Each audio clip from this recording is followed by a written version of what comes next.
अस्सलामु अलैकुम। हम सब न्यूज़ के साथ मैं हूं मोहम्मद हारिस। नजर डालते हैं अब तक की हेडलाइंस पर।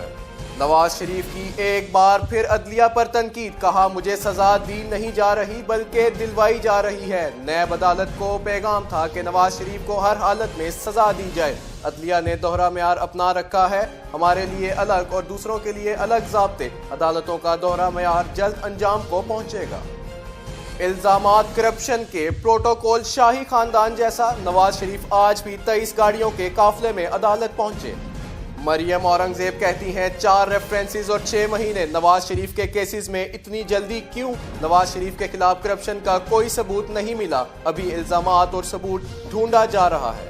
वफाकी वजीर रेलवे ख्वाजा साद रफीक कहते हैं कि पार्लियामेंट क्यों तहलील करे, क्या कोई हुकूमत मुद्दत पूरी ना करे? किसी एक तबके की कोशिशों से जमहूरियत मजबूत नहीं होगी। अदलिया, एस्टेब्लिशमेंट और इदारे सब मिलकर जमहूरियत को मजबूत करें।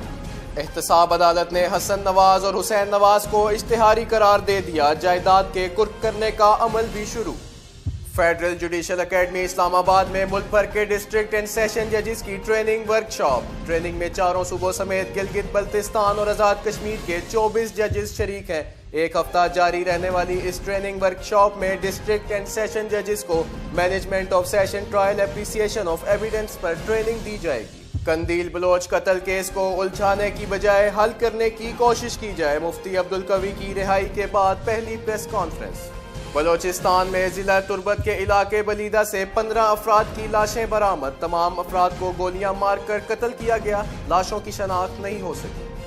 सियासी जमातों की गैर मुल्की फंडिंग से मुतल्लिक तहरीक इंसाफ की दरख्वास्त पर इन चैम्बर समात। पीटीआई के वकील फैसल चौधरी ने मजीद वक्त मांग लिया। पीटीआई ने मुस्लिम लीग नून और पीपल्स पार्टी पर गैर मुल्की फंडिंग पर दरख्वास्त दायर कर रखी है। चेयरमैन पीटीआई इमरान खान कहते हैं हो सकता है हुकूमत अपनी मुद्दत खत्म करने से पहले ही खत्म हो जाए, इंतखाबात में ताखीर नहीं होनी चाहिए। वजीर आला पंजाब शहबाज शरीफ ने जाती उम्रा को वजीर आला कैंप ऑफिस बनाने के नोटिफिकेशन पर अमल दरामद रोक दिया।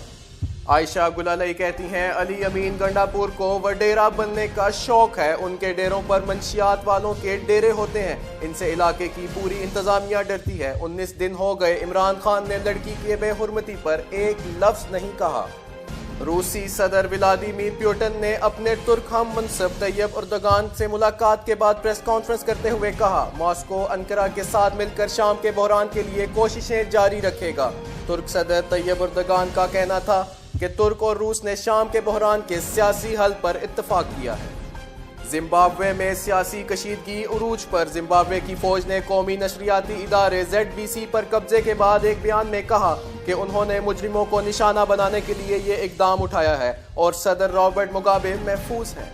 लुबनान के साबिक वजीर आजम साद अल हरीरी का वतन वापसी का फैसला। गैर मुल्की खबर रसां एजेंसी के मुताबिक साद अल हरीरी का 2 दिन में वतन वापसी का इम्कान है। साबिक कप्तान वसीम अकरम का कहना है कि पाक भारत क्रिकेट ताल्लुकात की बहाली का ताल्लुक खिलाड़ियों या अवाम की ख्वाहिशात से नहीं बल्कि हुकूमतों के फैसलों से है। वाज़ेह रहे कि 2012 से अब तक पाकिस्तान और भारत कोई 2 तरफा सीरीज नहीं खेली। हेडलाइंस में अब तक के लिए इतना ही। मजीद खबरें जानने के लिए देखते रहिए हम सब न्यूज़।